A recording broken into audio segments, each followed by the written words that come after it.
Andito na naman tayo sa nagbabagang showbiz. Balita, panoorin natin ang video nila Jinky Pacquiao kung saan ay umaten sila ng birthday party sa Los Angeles, California.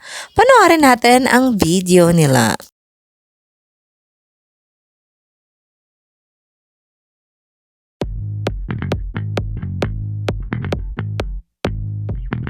Nag-upload si Jinky Pacquiao sa kanyang IG story kung saan ibinahagi niya sa kanyang mga fans ang mga naganap sa kanyang buhay.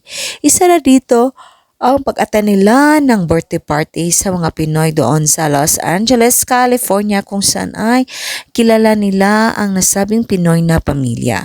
At pumunta din sila sa isang sikat na hotel doon kung saan ay entertain sila ng maayos sa lahat ng staff doon. Panoorin natin ang kabuuan na nasabing video ni Jinky Pacquiao at huwag kalimutang maglagay ng iyong komento sa video na ito.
Thank you for panonood sa nasabing video nila Jinky Pacquiao. And for more showbiz updates, don't forget to like, subscribe, and share.